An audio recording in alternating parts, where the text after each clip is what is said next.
Respect dan hormat sama Tuhan. Silent HP-mu. Kalau kau respect sama Tuhan, Tuhan akan respect sama kamu. Amin. Hari ini siapkan hati sungguh-sungguh. Siapa yang pingin Tuhan hadir dalam ruangan ini? Pingin dijamah Tuhan benar-benar. Pingin ngalami Tuhan secara ilahi. Siapkan hatimu sungguh-sungguh di hadapan Tuhan.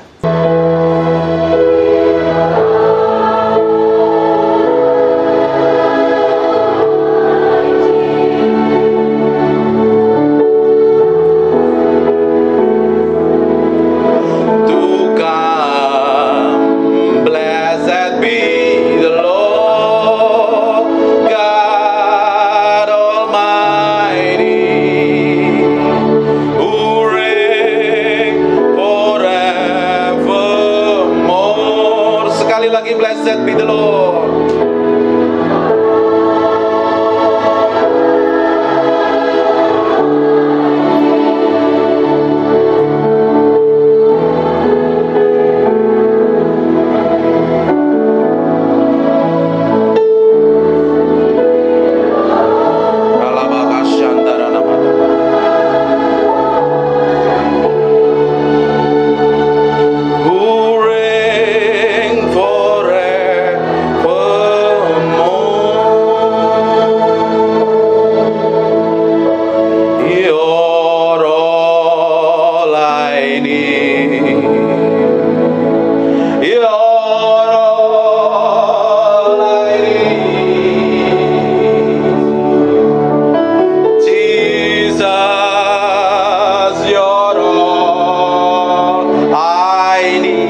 nikmatin Tuhan.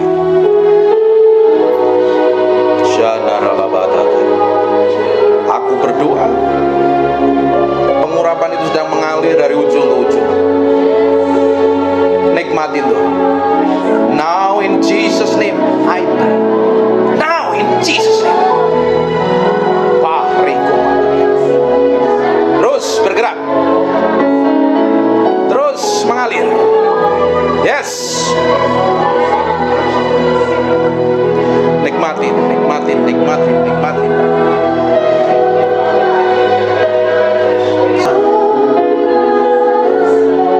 Indara labaga narabasyana bataka.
tempat ini. Hadirat-Mu turun Tuhan. Urapan-Mu mengalir.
Tetap tinggal di ruangan ini Tuhan. Kami butuh Engkau. Kami perlu Engkau. Tanpa terkecuali semua orang dalam ruangan ini Tuhan, sentuh dengan hadirat. Dalam nama Yesus. Dalam nama Yesus. Haleluya, amin, amin. Silakan duduk dalam hadirat Tuhan. Nikmatin Tuhan. Siapa yang nikmatin Tuhan hari ini, siang hari ini? Angkat tangan. Bilang thank you sama Tuhan.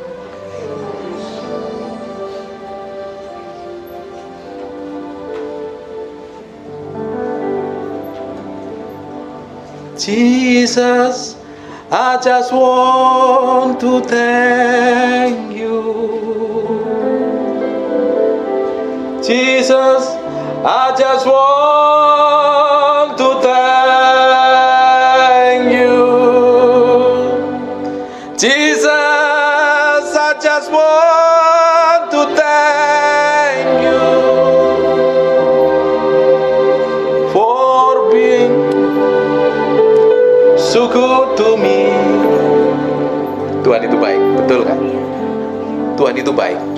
Hanya kita saja yang sering gak baik. Merasa pinter, merasa hebat, merasa sok tahu, merasa benar, merasa kudus, dan merasa masuk surga sendiri, yang lain enggak. Padahal kalau kita nyembah Tuhan, datang pada hadirat Tuhan, kita itu bukan siapa-siapa. Sering masuk dalam hadirat Tuhan, dagingmu akan mati. Sering nyembah Tuhan, kamu akan belajar matiin daging. Hawa nafsumu, keinginanmu harus dimatikan. Kalau enggak akan mengontrol dan mengendalikan, sehingga menjadi orang Kristen yang munafik, jahat, palsu, sok pinter, padahal nggak dikenal Tuhan. Udah sering dengar khotbah saya kan? Kalau belum dengar, cari di YouTube. Jangan lupa subscribe.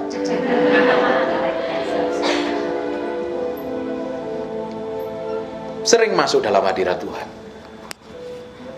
Semakin kita masuk ke dalam hadiratnya, kita akan dibawa tenggelam dalam firman-Nya. Kita akan dibawa mati step by step, semakin Kristus nyata di dalam kita. Bapak Ibu, kita ini bukan siapa-siapa, saya pun bukan siapa-siapa. Tanpa Tuhan, tanpa urapan Tuhan, aku tuh bukan siapa-siapa. Sopo aku? Bapak Ibu pun juga sama. Kalau sampai hari ini masih dipercayakan satu dan lain hal, diberkati, punya wajah cakep, cantik, ke salon, rambut disasap tinggi, operasi Korea, plastik, pinter, just grace, kasih karunia saja. Ya, kita mesti sadar diri jadi orang percaya itu. Tapi seringkali kita nggak sadar diri. Kita lupa Tuhan dan kita ingat diri sendiri. Orang itu kalau lupa Tuhan itu yang sadar dengan dirinya sendiri. Orang yang sadar dirinya sendiri jadi orang yang egois, keras kepala, susah ditegur, susah dinasihati, dan hatinya degil. Tapi hari ini kita akan belajar menaruh hati kita ini sepenuhnya di hadapan Tuhan. Hati kita ini kita harus taruh sepenuhnya di hadapan Tuhan. Saya sebenarnya mau ngomong yang lain, tapi Tuhan bicara yang lain. Buat Bapak Ibu, tahu nggak Bapak Ibu, hidup kita ini harus bergantung sepenuhnya sama Tuhan dalam segala hal. Kalau kita nggak bergantung sama Tuhan, kita nggak memiliki hubungan pribadi dengan Tuhan, kita jadi orang yang kedagingan. Kita nggak bisa mengendalikan diri, kita nggak bisa mengendalikan emosi kita nggak bisa mengendalikan hawa nafsu kita. Kita hidup semau kita sendiri, jalan maunya sendiri. Ada orang-orang tertentu yang dikontrol oleh marahnya, emosinya meledak-ledak. Kenapa? Karena nggak bisa menaklukkan dirinya pada pusat kehendak Tuhan. Di Amsal 25 ayat 28, orang yang tidak dapat mengendalikan diri adalah seperti kota yang roboh temboknya. Orang yang tidak bisa mengendalikan dirinya, menaruh hatinya, pikirannya, kehendaknya pada pusat kehendak Tuhan, dia seperti kota yang roboh temboknya, nggak ada perlindungan lagi. Orang-orang model kayak begini sering kali dihajar setan. Tidak heran dikuasai emosinya, dan emosinya meledak-ledak dan bisa melukai orang lain, dan hidupnya jadi padusan bukan jadi berkat.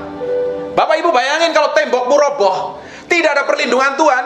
Di Pengkhotbah 10 ayat yang ke-8, barang siapa menggali lubang ia akan jatuh ke dalamnya, dan barang siapa mendobrak tembok akan dipagut ular. Tidak ada perlindungan lagi, karena nggak ada pengendalian diri.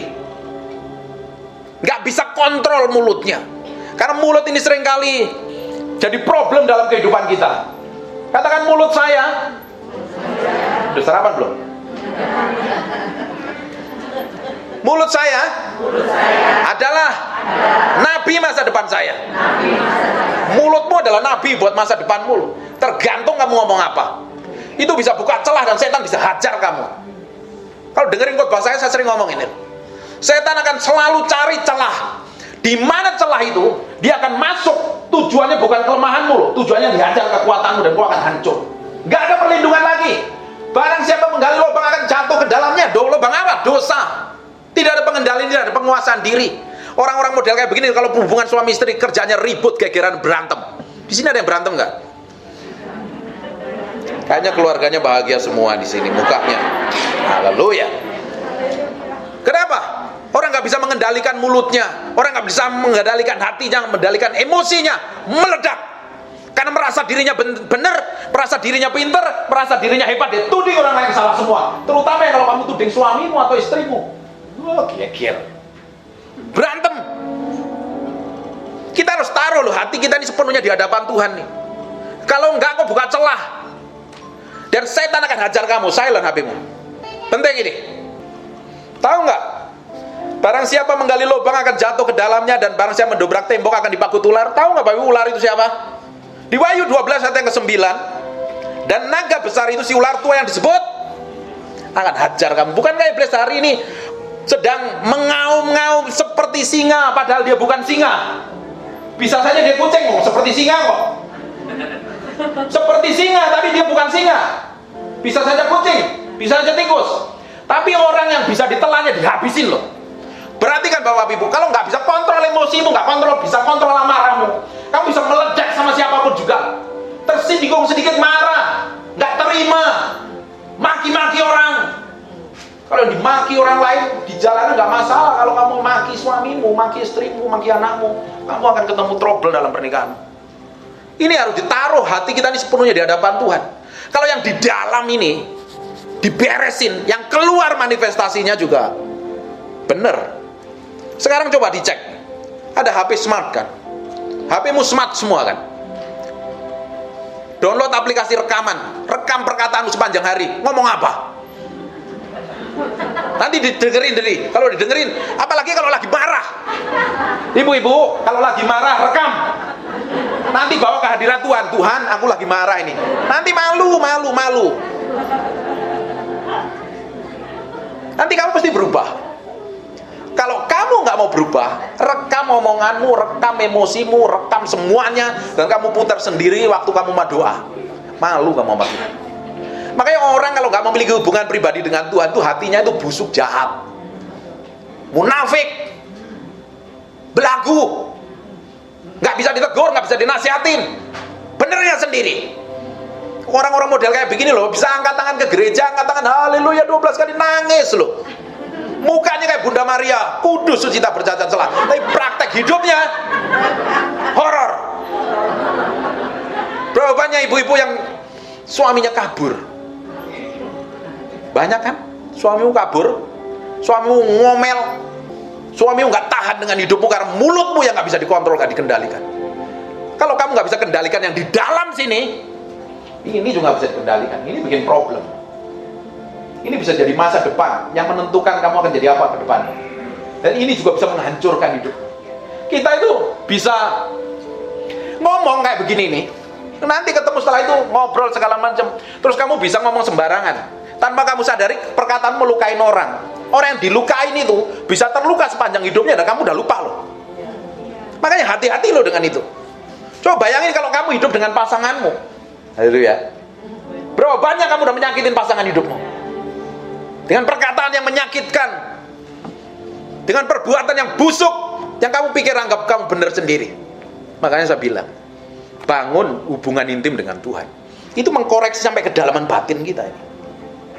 Kalau tidak, kamu akan menjadi orang pecundang, bikin problem, bikin masalah, bikin kekacauan di mana-mana. Karena setan akan tetap incar. Dulu sebelum kita kenal Tuhan, kita ini miliknya setan. Silent HP-mu, saya nggak mau dengar suara HP di sini. Kamu harus dengar firman Tuhan. Baru dengar ya, orangnya keras kayak begini. Oh, saya itu disiplin loh ikut Tuhan. Saya itu keras loh ikut Tuhan. Kalau nggak berkemenangan hidup kita ini. Kalau kita nggak respect sama Tuhan, nggak hormat sama Tuhan, nggak ada hadirat Tuhan yang menyertai kita. Daging ini perlu dimatiin, didisiplin. Kalau nggak kita jalan mau kita sendiri, merasa benernya sendiri kok. Amin. Setan sampai hari ini terus incer kamu, dan dia tahu kelemahanmu di mana. Dia tahu persis kelemahan. Di Matius jelaskan ketika setan diusir dari seseorang, dia mengembara ke tempat-tempat tandus, dia mencari tempat perhentian. Dia tetap klaim rumahnya yang lama itu tetap miliknya dia loh. Itu setan itu kurang ajar, tamu yang tidak tahu diri, yang tidak sopan dan dablek. Tetap aja kita diklaim jadi miliknya loh. Padahal kita sudah jadi miliknya Tuhan. Makanya kita perlu dibaptis. Makanya kita perlu ditenggelamkan di air. Artinya, setan lu dengar nih, aku hari ini mati di dalam Kristus, aku jadi miliknya Kristus, aku muncul jadi manusia baru. Deklarasi sama setan. Dan setan tetap cari kelemahanmu di mana, kekuranganmu di mana. Makanya kenali dirimu sendiri dengan baik, kelemahanmu di mana. Ada orang yang kelemahannya bawelnya bukan main. Hati-hati tuh kalau mulutmu bawel banget. Ada yang gampang tersinggung. Ngomong dikit tersinggung. Nggak disapa, marah. Nggak ditemuin, salamin pendetamu, dia nggak sayang sama gua. Ada orang yang kelemahan itu mindernya bukan main. Dari semua kelemahan-kelemahan, kenali masing-masing kelemahanmu di mana. Dan itu kita harus bawa ke dalam hadirat Tuhan. Baru Tuhan akan pulihkan. Kalau tidak, kamu masih proteksi dirimu dengan baik, merasa kamu nggak terjadi apa-apa, ujungnya malah hancur, berantakan hidupmu. Kita itu harus transparan di hadapan Tuhan. Tidak ada yang tersembunyi di dalam diri kita. Percuma toh kalau disembunyikan, Tuhan akan tahu kok. Orang kelakuannya busuk kok ditutup-tutupin dengan haleluya, dengan rambut disasak tinggi, dengan segala macam. Ketahuan semuanya. Nggak bisa ditutupin itu. Karaktermu mencerminkan siapa kamu sesungguhnya. Mulutmu, hidupmu akan dilihat orang. Tapi orang yang bisa mengendalikan diri dengan baik. Di Amsal 16 ayat 32, orang yang sabar melebihi seorang pahlawan. Katakan sabar. Sabar itu sampai kapan sih? Sampai kapan? Haleluya. Tapi ada orang ngomong begini, dia udah bikin sakitin aku sekali, terima. 2 kali, terima. 3 kali, 4 kali, hajar katanya. Kasih pipi kiri, tampar pipi kanan, kasih pipi. Tampar pipi kiri, kasih pipi kanan. Kalau udah habis pipinya diapain? Tendang. Itu orang dunia. Tapi kita jadi orang yang berbeda. Sabar itu menghadapi orang yang nggak layak untuk terima kesabaran. Arti kata sabar, panjang sabar, itu artinya long suffering. Saya ini orang Jawa, Inggris saya itu dari Jawa, jadi saya nggak mau ngomong Inggris, malu-maluin.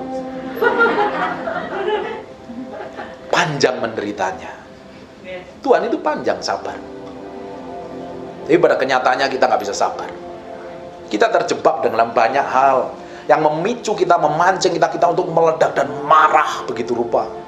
Tanpa kita sadari kita terjebak setan. Terus kita pikir diurapin Tuhan, dipakai Tuhan. Gigit jari kamu dipakai Tuhan. Dipakai setan ya.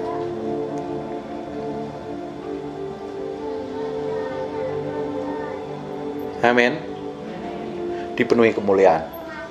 Dipenuhi. Harusnya hidup kita dipenuhi kemuliaan Tuhan. Orang yang sabar melebihi seorang pahlawan. Orang yang menguasai dirinya melebihi orang yang merebut kota. Powerful. Kamu bisa taklukkan di area kamu, ditempatkan di mana loh. Kalau kamu sabar, kamu bisa mengendalikan dirimu. Kamu bisa ditempatkan di tempat sulit, diperhadapkan dengan suami yang kelakuannya haleluya, tapi kamu bisa duduk manis dan tersenyum bahagia bersama Tuhan. Tapi kamu harus bisa sabar. Sabar itu dihasilkan karena kita ini bergaul dengan Tuhan setiap hari. Itu kan bukannya kesabaran adalah buah roh. Nah, buah roh itu hasil kita kerjasama dengan Roh Kudus setiap hari, berjalan setiap hari. Di hari ini kita berjalan dalam kemuliaan, besok berjalan dalam kemuliaan, besok berjalan dalam kemuliaan, besok berjalan dalam kemuliaan, setiap hari terus berjalan dari kemuliaan satu pada kemuliaan yang lain, dari iman satu pada iman yang lain. Tiba-tiba kamu bisa mengendalikan dirimu begitu rupa, kamu bisa menguasai dirimu berupa sampai kamu benar-benar menikmati Tuhan dalam hidupmu, karaktermu, mencerminkan kehidupan sama seperti Yesus Kristus Tuhan. Kekristenan kita itu standarnya tinggi. Bukan hanya hai di gereja, ketemu pendeta makan-makan, enggak seperti itu. Ngapain ketemu pendeta? Pendeta kalau doain kamu juga perlu tanya Tuhan kok. Cari Tuhan, menjadi serupa segambar dengan Tuhan. Amin. Yang dicari bukan gembala, kamu cari Tuhan dulu. Tapi kebanyakan kita kan mau kelihatan Tuhan yang kelihatan kan. Apalagi Tuhan yang menyertai seseorang, gembala dicari-cari, dipuja-puja. Semakin kamu cari saya, semakin saya omelin. Tanya itu yang sering konseling sama saya. Tak sering tak omelin. Kamu cari Tuhan, bayar harga sendiri sama Tuhan. Cari Tuhan, kamu akan diubah menjadi serupa segambar dengan Tuhan. Mulutmu, kelakuanmu, karaktermu akan persis sama seperti Tuhan. Kamu ditempatkan di tempat sulit, masa yang sulit, tekanan yang sulit pun kamu bisa duduk diam dan tenang menikmati semua kebaikan Tuhan. Karena apa? Kamu kenal Tuhan, kamu ngalami Tuhan. Tetapi kalau kita nggak bisa menaklukkan diri kita, kita akan dikuasain daging kita. Ujungnya kita akan jadi batu sandungan bagi banyak orang. Hidup kita jadi ngawur, hidup kita jadi kacau. Coba perhatikan baik-baik nih. Coba dicek, kita flashback ke belakang. Semua kekacauan yang terjadi dalam kehidupan kita, trouble. Coba dicek gara-garanya apa sih? Karena kita nggak bisa mengendalikan diri, nggak bisa menempatkan hati kita ini tepat di hadapan Tuhan seperti yang Tuhan mau. Kalau kita ini bisa menempatkan hati kita ini tepat di hadapan Tuhan seperti apa yang Tuhan mau, kamu ditempatkan di masa yang sulit dan kering sekalipun, kamu bisa tenang dan rest in the presence of the Lord. Kamu bisa duduk diam dan tenang nikmatin semua kebaikan Tuhan. Sekalipun matamu belum melihat terobosan, sekalipun kamu melihat masih jauh dari apa yang kamu doakan, tapi matamu bisa melihat dengan kacamata iman sesuatu yang baik yang depan, yang luar biasa di masa depanmu. Tapi kalau kita ini fokus kita dengan diri kita sendiri, banyak orang manusia hari ini, orang Kristen termasuk di dalamnya, Allah Tritunggalnya adalah aku, diriku, dan saya. Me, I, and myself. Coba dicek saja kalau kamu berdoa. Doamu apa? Tuhan berkatin aku, keluargaku, istriku, suamiku, mobilku, nenek moyangku, pabrikku, semuanya. Me, I, and myself. Jadi orang yang egois. Tapi sekarang coba kamu taruh hatimu di hadapan Tuhan. Dagingmu di hadapan Tuhan. Kehendakmu di hadapan Tuhan. Ditaruh sepenuhnya. Makanya di 1 Korintus 9 ayat ke-27, tetapi aku melatih tubuhku dan menguasai seluruhnya. Dilatih, perlu latihan ternyata. Melatih, menguasai seluruhnya supaya sudah memberitakan Injil kepada orang ini, jangan aku sendiri ditolak. Paulus itu melatih dirinya begitu rupa, dari cara ngomongnya, cara bicaranya, cara bersikapnya, jangan sampai jadi batu sandungan bagi banyak orang. Percuma kita ini datang ke gereja, ikut doa pagi, doa siang, doa petang, pelayanan, tua di gereja, makan di gereja, tapi kita berantem dengan suami kita, berantem dengan istri kita, kita masih simpan kepahitan, benci, dan dendam. Percuma dan sia-sia, gak ada gunanya sama sekali. Dan kita harus benar-benar beresin hatimu di hadapan Tuhan. Ada di sini yang kepahitan sama orang, sama suamimu? Ada yang kepahitan kan? Kesel sama suamimu lu ada apa enggak? Kesel banget. Bagus. Kamu harus mengampuni. Dengerin baik-baik. Jangan anggap dirimu sendiri benar loh. Kita itu kesel sama orang karena kita nganggap diri kita itu benar dan orang lain salah. Makanya kita bisa berak marah, berak membenci, berak ngamuk karena kita merasa diri kita benar. Harusnya kalau seseorang itu sudah dipulihkan, hatimu sudah dipulihkan, kamu nggak kesel sama pasangan. Tapi kamu punya belas kasihan karena dia belum kenal Tuhan, karena hidupnya belum diubah Tuhan. Kita yang punyanya bukan marah dan kesel, tapi kita punya belas kasihan yang lahirnya dari Tuhan. Nah itu tidak akan terjadi sampai hatimu diubah dahulu. Percuma kamu datang ke gereja kalau kamu nggak berubah. Mau ngapain ke gereja terus kamu kepahitan? Gak ada gunanya sama sekali loh. Kamu mati pun hari ini juga ditolak Tuhan kok. Barang siapa membenci sesamanya, dia adalah seorang pembunuh manusia. Dan tidak ada seorang pembunuh manusia layak mendapat masuk dalam kerajaan Allah. 1 Yohanes 3 ayat yang ke-15 itu. Di Matius dijelaskan kalau kamu nggak bisa mengampuni sesamamu, Bapamu di surga juga bisa mengampuni kok. Jangan anggap dirimu benar. Makanya saya bilang, ini loh yang di dalam itu perlu diberesin dulu nih. Dengerin baik-baik. Pegang hatimu. Hatimu di mana? Salah, itu jantung. Hati itu di sini.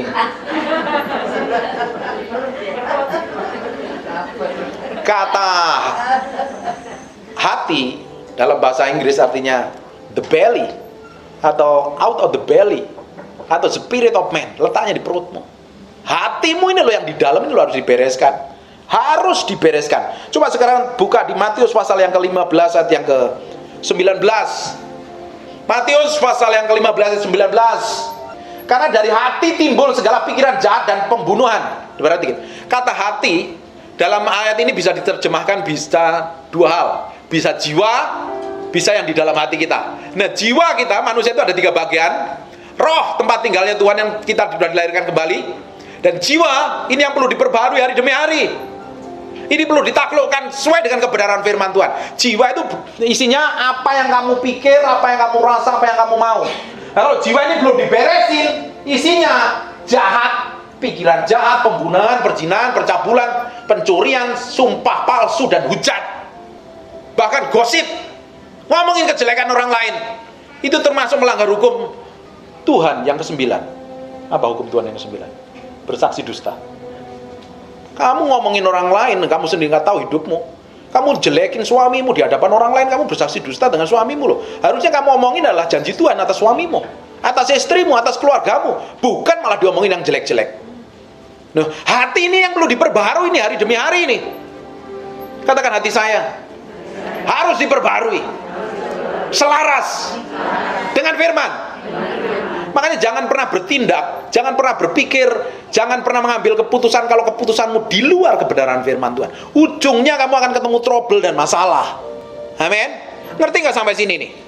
Ini saya ngomong agak dalam nih, kalau belum sarapan agak susah nerangnya. Katakan diberkati, aha. Haleluya. Nanti makan setelah ini di rumah masing-masing. Hatimu yang harus tiap hari dibawa ke dalam hadirat Tuhan. Orang itu yang perlu diperbarui, dalam kau berubah oleh pembaruan budimu, yang baru diperbarui adalah di pikiranmu tuh loh, di hatimu tuh, di jiwamu tuh loh. Apa yang kamu pikir, apa yang kamu rasa, apa yang kamu mau itu harus sejalan dengan firman. Tapi kalau kamu berpikir dengan caramu sendiri, kan saya bilang dari awal tadi, kamu bisa nuduh orang semaumu, sekendak hatimu loh. Kamu bisa maki orang, kamu bisa marah-marah sama orang, karena kamu nganggap dirimu benar, nganggap dirimu itu kudus, nganggap dirimu itu suci, sehingga kamu berhak menghakimi orang lain. Padahal kita tuh harus taruh hati kita di hadapan Tuhan sepenuhnya setiap hari. Kalau enggak, hati ini akan dikuasain sesuatu yang jahat. Berapa banyak kita marah-marah dan enggak jelas ujung pangkalnya. Males orang deket kamu. Ya, kita sendiri ya, kita nih. Saya sendiri ngalami kayak begitu. Kadang kita ini merasa pintar, merasa hebat. Tanpa kita sadar kita memandang rendah orang lain. Dan itu pun jahat loh di mata Tuhan. Berapa banyak kita nganggep, dia nggak level sama kita. Dia kayak begitu. Dan kita merasa bangga diri. Loh, kamu tuh siapa emangnya? Kamu banggakan diri itu loh siapa? Terus kamu merasa hebat gitu. Kamu tuh di hadapan Tuhan bukan siapa-siapa kita ini.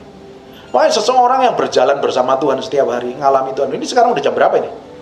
Selesai jam? Selesai ya, udah harusnya ya. Mau amin saja. Kita kebanyakan nyembah tadi. Kalau kita nggak mau taruh hati kita ini sepenuhnya di hadapan Tuhan, sungguh-sungguh, kamu nggak akan ngalami perubahan. Kamu harus ambil keputusan untuk berubah hatimu nih. Makanya saya bilang, kita harus setiap hari dipenuhi dengan kemuliaan Tuhan. Setiap hari bergantung sama firman. Bapak Ibu dengerin khotbah saya atau dengerin khotbahnya Bu Gembala aja, pasti hidupmu berubah. Kalau nggak berubah mah keterlaluan. Yang salah yang pengkhotbahnya atau kalian gitu ya. Kalau hati kita nggak belajar firman, setiap hari dengerin firman, hidupmu akan menjadi maumu sendiri, enakmu sendiri. Loh, saya berdoa ini orang-orang yang datang ke sini kan adalah orang-orang yang lapar sama Tuhan, orang yang haus sama Tuhan kok. Rasa hausmu dan laparmu akan dipenuhi Tuhan kok. Tuhan lihat setiap tetesan air matamu loh, jeritanmu loh, dan keluh kesahmu loh. Kamu punya masalah dengan pasanganmu, kamu punya masalah dengan suamimu, anakmu, masalah bisnis usahamu, kamu datang kepada Tuhan. Tuhan akan pulihkan. Tapi kamu sendiri juga harus pulih dahulu. Kalau kita ini nggak dipulihkan di hadapan Tuhan, kita tuh akan nyakitin banyak orang. Orang yang biasanya kepahitan, dia akan mainin orang lain loh. Orang yang suka melukain orang lain, ngomongnya ketus, ngomongnya jatuh, cek dulu. Hidupnya pasti nggak benar. Tapi kalau kita udah dipulihkan, kita tuh ditempatkan dimanapun berada, ketemu sama siapapun, orang itu bisa menikmati Tuhan melalui hidup kita. Katakan menikmati Tuhan melalui hidup saya. Bukankah kita mencerminkan kemuliaan Tuhan yang tidak terselubung, sampai orang bisa melihat cermin kemuliaan Tuhan melalui hidup kita. Orang bisa menikmati hadirat Tuhan melalui hidup kita. Kemanapun kita pergi, kemanapun kita berjalan. Amin. Beresin hatimu di hadapan Tuhan. Jangan izinkan kepahitan. Jangan izinkan keras kepala, benar sendiri, hebat sendiri, pintar sendiri, kudus sendiri, merasa punya surga sendiri. Itu yang bahaya itu. Kita ini kalau merasa rohani bisa menghakimi orang lain semau kita sendiri kok. Seenak kita sendiri. Kita harus taruh hati kita ini sepenuhnya di hadapan Tuhan. Sepenuhnya di hadapan Tuhan. Di Pengkhotbah ayat 2 ayat lagi ya. Amsal 29 ayat 22. Baru kita ke Pengkhotbah. Amsal 29 ayat 22. Si pemarah menimbulkan pertengkaran dan orang yang lekas gusar banyak pelanggarannya. Karena apa? Kenapa bisa marah? Kenapa bisa gusar? Karena nggak bisa menaruh hatinya di hadapan Tuhan. Kamu bertindak dulu, baru mikir. Sekarang tuh belajar mikir dulu, baru bertindak. Apapun yang Bapak Ibu mau putuskan, Bapak Ibu yang mau lakukan, tanya dulu sama Tuhan. Tuhan ini berkenan apa tidak? Ini menyenangkan hatimu apa tidak? Ini melukai perasaanmu apa tidak? Jadi tindakanmu tuh setiap hari tuh hati-hati nih. Melangkah setiap hari tuh hati-hati, nggak sembarang, nggak sembrono. Tapi kalau kita bertindak dahulu baru mikir, ketemu masalah, ketemu problem, Tapi kebanyakan ibu-ibu ngomong dahulu, dipikir belakangan, suamimu sakit hati nanti, anakmu terluka. Sekarang harus belajar, kalau apa-apa mesti ngapain? Mikir, tanya Tuhan dulu. Mau marah pun kamu mesti tanya Tuhan. Haleluya. Mana ibu-ibunya? Kalau mau marah Tuhan, aku boleh marah enggak? Loh, saya ini manusia daging, masih kadang ada kelemahan. Tuhan, aku pengen marah, boleh nggak marah? Ya marah loh. Akhirnya saya malu sama Tuhan, nggak jadi marah. Tuhan, aku kesel. Kadang saya bilang sama istri saya, Tuhan, aku kesel. Saya bilang, Hani, panggil pasangan mesti mesra ya. Hani gula madu sugar, rayuan pulau kepada. Panggil pandangan mesra. Jangan panggil koko, ci, dek. Bukan, dia bukan kok lu, dia bukan cikmu, dia bukan papi lu, dia bukan mamimu. Panggil panggilan yang mesra. Katakan amin. Saya bilang sama istri saya, Hani, aku tuh pingin marah sama kamu. Bener pingin marah. Boleh ya nggak marah ya sama Tuhan? Ya marah, kamu marah, terserah. Ya saya, Tuhan, aku pingin marah. Nggak jadi marah. Bapak Ibu kalau mau pengen marah, tanya Tuhan dulu. Jangan ngomong dulu baru tanya Tuhan. Kalau pengen marah, nggak tahan kan? Siapa orang semua di sini kan pernah marah kan? Apalagi sama istrimu, sama suamimu, sama pasanganmu. Pernah kan? Sekarang kalau pengen marah sama pasanganmu, kamu tanya Tuhan. Tuhan, bahasa roh dulu kalau perlu. Hinamate kirebete bisentu. Ora bahan nama kai. Boleh nggak Tuhan marah? Tuhan boleh nggak marah? Tuhan boleh nggak? Nggak tahan Tuhan, aku pengen marah. Ke kamar mandi keramas. Masih pengen marah meledak-ledak, cari es. Pengen marah lagi, ke Starbucks beli es. Nanti kamu nggak jadi marah. Janganlah lekas-lekas marah dalam hati dan lekas gusar, gampang panikan. Terus akhirnya apa? Orang apa kayak begitu? Orang apa itu? Menurut ayat ini loh, orang apa? Orang pintar atau orang apa? Orang apa? Yang kenceng. Jadi kalau Bapak Ibu suka marah, kerjanya ngapain itu? Orang apa itu? Ada ayat yang lain dijelaskan ngomongin loh.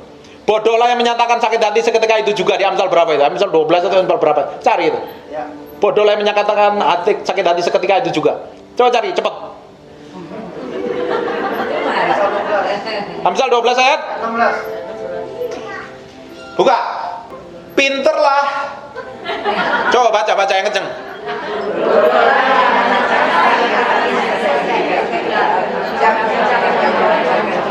Siapa yang gampang tersinggung?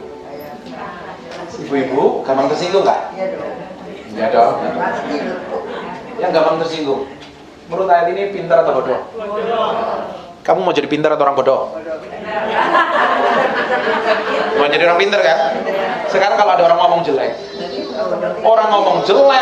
orang marah-marah, orang nuduh kamu, orang fitnah kamu, suamimu maki-maki kamu, kamu bisa tenang dan diam dalam hadirat Tuhan, kasih senyum seperti ibu tadi.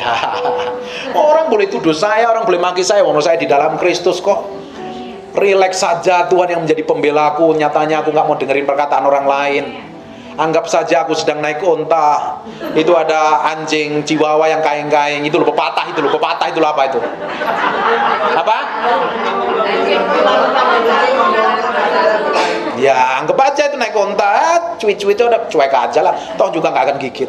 Tapi kalau kita responi dengan marah, kita responi dengan berantem dan bertengkar, kita menjadi orang yang bodoh. Sekarang buka di Pengkhotbah 7 ayat yang ke-9. Orang yang gampang marah, nggak bisa nggak mengendalikan hatinya, mengendalikan emosinya, adalah orang bodoh. Dia akan pasti ketemu trouble dan masalah. Tidak heran orang model kayak begini ya, hidupnya selalu bermasalah, keluarganya bermasalah, nikah pun pasti bercerai karena nggak tahan. Katanya apa? Suaminya mendingan gue tinggal di atap rumah dan bikin tenda di atap rumah daripada gue tidur serumah dengan orang model kayak begini. Bapak Ibu mesti mengendalikan mulutmu dengan baik loh. Kalau kau nggak bisa kendalikan, kau akan hancur hidupmu, babak belur, nggak ngalami kemenangan. Kata orang Jawa itu ada pepatah itu, senang saya pepatah ini. Sabdo pandito ratu. Perkataanmu adalah hukum dan ketetapan, punya kuasa bobot dan urapan. Setiap kata-katamu bisa memberkati orang, punya otoritas, kuasa. Kamu ngomong orang sakit sembuh-sembuh. Kamu orang ngomong sama orang diberkatin Tuhan. Kita ngobrol biasa saja orang itu bisa diberkati Tuhan. Kita nggak ngomong apa, berkali-kali saya ngonselingin orang, belum ngomong apa-apa. Thank you ya, aku udah tenang. Loh kamu belum ngomong apa-apa, kamu belum cerita. Pokoknya udah tenang, aku pulang Pak. Lu nikmatin Tuhan. Tuhan harus manifestasi melalui kehidupan kita. Makanya mulutmu mesti dijaga itu. Katakan problem saya, Kebanyakan 2 senti di bawah hidung saya. Janganlah lekas-lekas marah dalam hati. Siapa yang gampang meledak-ledak, marah-marah, ngamuk-ngamuk? Jaga hatimu baik-baik. Kalau enggak, nanti kamu akan ketemu problem, masalah terus, ruwet terus, kacau terus, berantakan terus. Amin. Sekarang kalau mau marah ngapain? Meski tanya Tuhan. Kalau udah nggak tahan pingin meledak ngapain? Haleluya. Jangan keramas. Kalau nggak ke salon tuh minta dipijitin, dikerimbat. Itu jauh lebih baik, membahagiakan kan, daripada ngedumel ngomong. Ada orang ya, ibu-ibu tuh biasanya kayak kalau marah itu ngedumel aja terus. Lu Bapak Ibu bisa di Indonesia marahnya, marahmu bisa di Jakarta. Terus kamu jalan-jalan ke Eropa masih bisa kesel, marah. Pernah ngalami kayak begitu? Lu bertobat. Karena apa? Kamu gak bisa taruh hatimu dengan baik di hadapan Tuhan. Kita harus taruh hati kita ini sepenuhnya. Dia mengendalikan hati ini dengan baik, ditaruh di pada pusat kehendak Tuhan. Jangan lekas marah dalam hati, karena amarah menetap dalam dada orang. Saya berdoa pulang dari tempat ini menjadi orang yang haleluya, penuh penguasaan diri. Ketemu suami yang kelakuannya puji Tuhan dan haleluya, dan kamu bisa telepon, sayang gula madu sugar, kamu mau apa? Mau mandi? Tak rebusin air hangat. Oh, tapi kalau orang-orang kaya kan nggak perlu pakai rebusin air hangat kan. Kamu mau kopi? Kamu mau saya pijitin. Jangan ngelihat suamimu pulang, gereja kayak begitu, tahu di perasaan gua, mau tahu hati gua kayak begini. Terus pulang-pulang ke kamar. Ibu-ibu biasanya kalau kesel ya, langsung masuk kamar. Suaminya nggak tahu. Suaminya samperin, loh sayang kamu tuh ngapain marah? Nggak apa-apa. Loh kamu kok nggak apa-apa, kenapa? Nggak apa-apa. Terus nangis. Terus kamu pikir dengan begitu suamimu ngerti? Suamimu tuh bukan Tuhan loh. Tapi banyak orang istri nganggap suaminya Tuhan, harus ngerti semuanya. Siapa yang seperti itu? Loh dulu tuh istri saya tuh kalau punya suami pendeta dianggapnya harus seperti Yesus loh. Ya kecewa. Tapi kita nuntut orang lain seperti yang kita mau. Kita paksa orang lain melakukan seperti apa yang kita mau. Dan kita berusaha merubah pasangan hidup kita seperti yang kita mau. Sampai gigimu copot semua, tidak akan pernah berubah. Sampai matamu biru kamu mengharapin pasanganmu berubah, tidak akan berubah. Siapa yang pingin suaminya berubah dan tidak berubah ternyata? Siapa? Kamu yang harus berubah. Semakin kita tuntut pasangan kita berubah seperti Yesus Kristus, semakin kita kesel, semakin kita marah, dan semakin kita kecewa, meledak-ledak emosi. Maka istri saya pernah dulu 6 tahun pernikahan di awal kita nikah udah belasan tahun sekarang. Itu kerjaannya ribut dan berantem. Tuh, saya ini hamba Tuhan, saya udah pelayanan. Dari tahun 97 saya udah pelayanan. Katanya kamu tuh pendeta, katanya. Harusnya jadi contoh seperti Yesus loh. Loh aku tuh bukan Yesus. Aku masih punya kelemahan. Kamu jangan lihat kelemahanku. Dan kebanyakan istri kan nuntut suaminya seperti Tuhan kan. Nggak sayang kita, peduli, peluk kita, mesra sama kita, kasih belanja lebih, kayak gitu-gitu kan. Dan ternyata didapatinya berbeda. Akhirnya kesel, marah, sakit hati, sampai titik tertentu nggak tahan cerai. Yang bodoh siapa menurut tadi? Kalau nggak hidupmu nggak akan berubah, nggak kemana-mana. Jangan nuntut orang lain berubah, kamu akan sakit hati dan kecewa. Tuntut hidupmu sendiri berubah hari demi hari, menjadi serupa segambar dengan Tuhan. Amin. Bangkit berdiri sama-sama. Dengerin baik-baik. Nanti pulang, kamu harus belajar memperlakukan orang di rumahmu dengan baik, dengan senyum yang paling manis, dengan panggilan yang paling mesra. Pak, dia menjengkelkan sekali, Pak, saya udah gak tahan. Langsung temuin dia, honey I love you. Tiap hari aku jatuh cinta sama kamu. Dagingmu akan jerit-jeritan. Apalagi kalau melihat suamimu kelakuannya horor, misterius terus. Kamu harus belajar samperin dia dan bilang I love you. Setiap hari saya bilang sama istri saya, honey I love you. Aku hari ini jatuh cinta sama kamu. Terus saya mesti bangun setiap hari loh. Kalau nggak saya nggak bisa ngajarin Bapak Ibu. Belajar ngomong sama suamimu. Padahal apalagi kalau suamimu yang kelakuannya liar, selingkuh, punya simpenan dan lain sebagainya. Kamu kan jarang ketemu.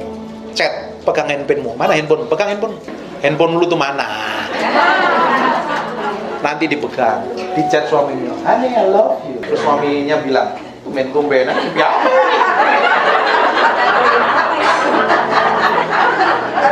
Praktekin ya. Waktu kamu praktekin, kamu akan ngalami terobosan.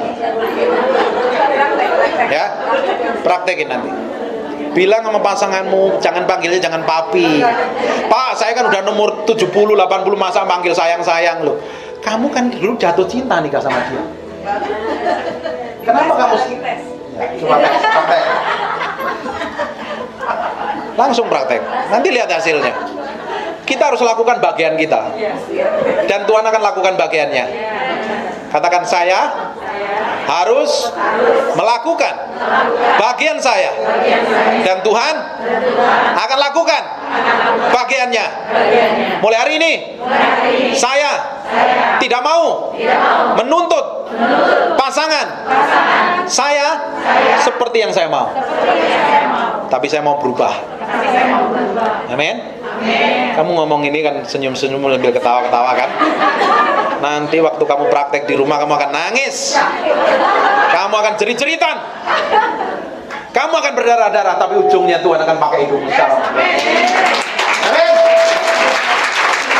Sekarang kalau ngalami masalah susah, ngalami masalah yang ruwet, masalah yang bikin jengkel suamimu, kira-kira kamu ngapain sekarang?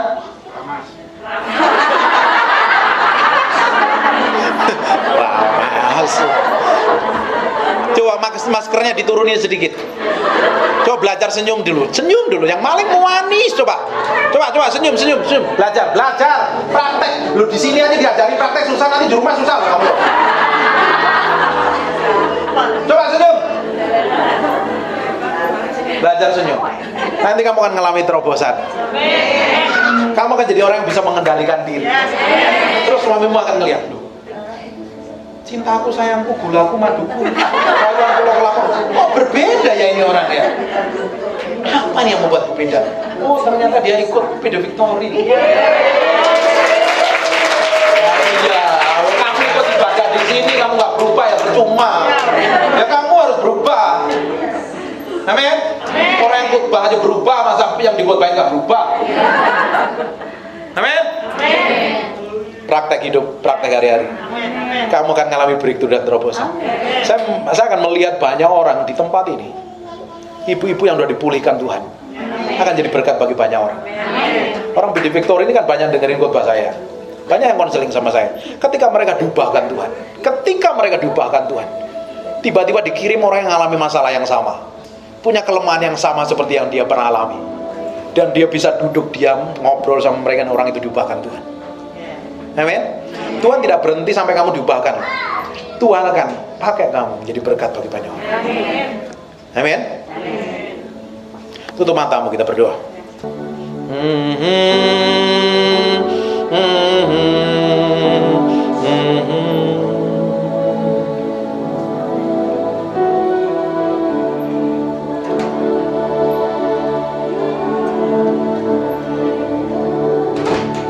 Nikmati saja yang nggak tahu lagu itu.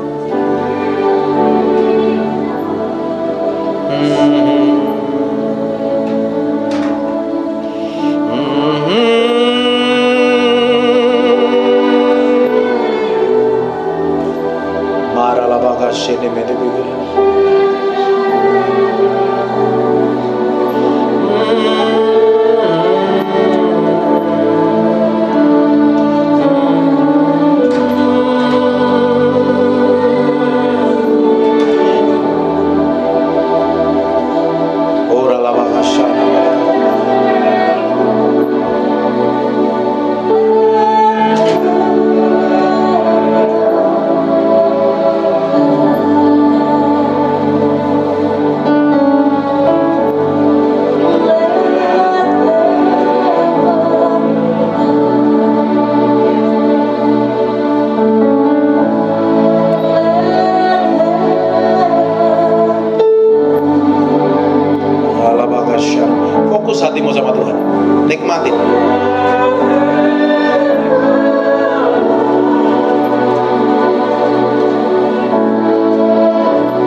disakiti dan dilukai.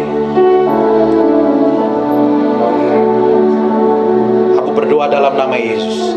Ada orang yang di sini yang terluka banget batinnya. Angkat tanganmu. Yang pernah disakitin sampai susah sekali melepaskan pengampunan. Daddy, let me, I am the Lord, your healer. You send your and heal my disease.